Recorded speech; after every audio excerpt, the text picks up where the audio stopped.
Wake Me Up When September Ends, a beautiful ballad by Green Day, featuring some very unusual voicings. Now, a voicing is a fancy name for how to play a chord a different way.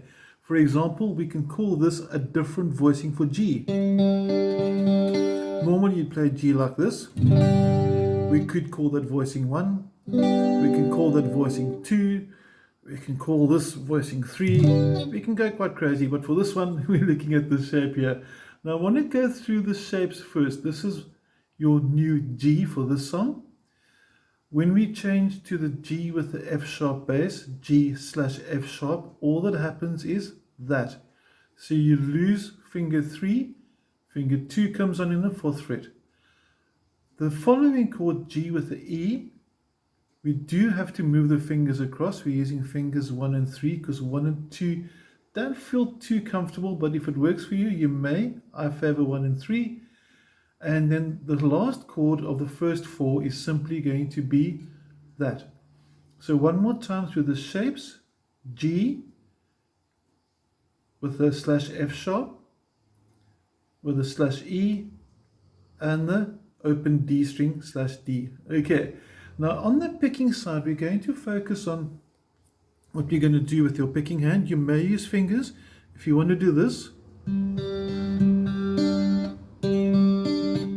it will work really nicely. And on the fingers itself over here, you're using thumb on the 4th string, first finger on the 3rd string, middle finger on the 2nd, so it's thumb, 1st, 2nd on the fingers, or strings 4, 3, 2. Now if you use a pick, it might be a little bit easier. It's going to have a slightly brighter sound, and it's going to look like this.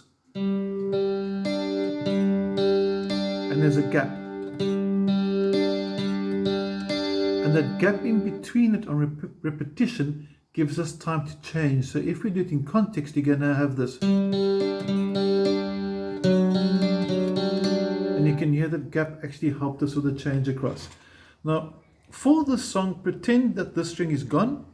So you no longer have a 1st string. And pretend that the top 2 are also gone as well. So you're actually going to play this entire song on only strings 4, 3, and 2, which actually makes it really cool. It's a nice different approach to it. And we're going to play through this chord slow motion one more time with the picking pattern. Listen for the gaps and listen for the changes.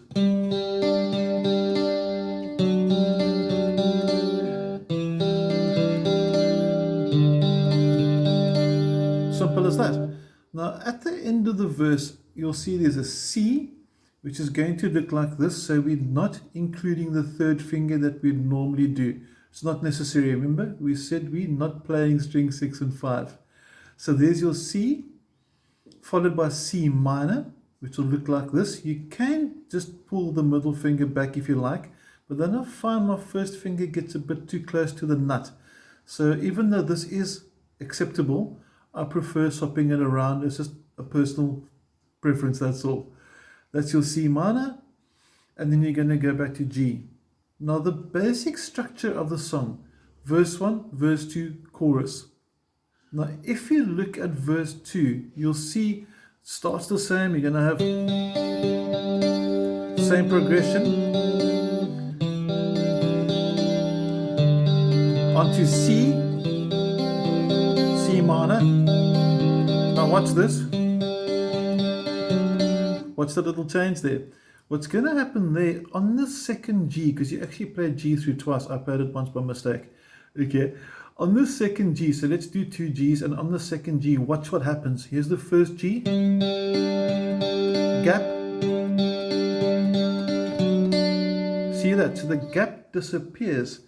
And if you look at the tab on the PDF that's accompanying your notes, you will see that the gap now has got 2 notes in it. And that gives us one more time the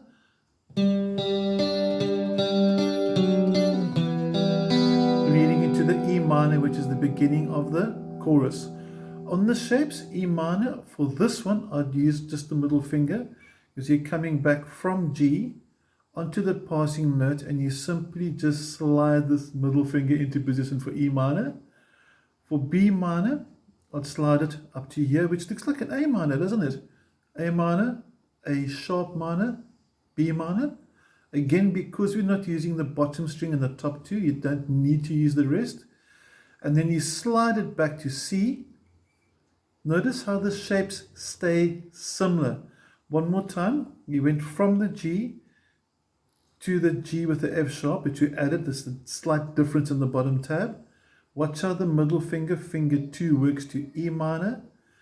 It stays in that string for the B minor, stays in the string for the C, and then we go back into the other shape again for the G. So your shapes stay quite constant. Keep it simple, keep it easy, so that your notes can ring as long as possible.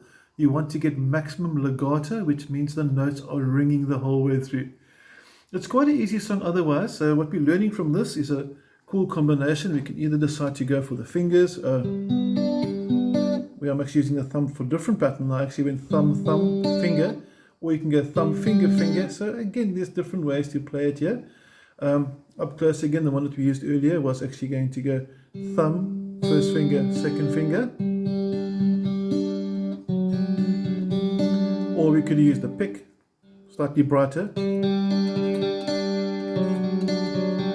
I must say personally I prefer the pick. It just gives a more of a crisp sound, but that's just again personal opinion.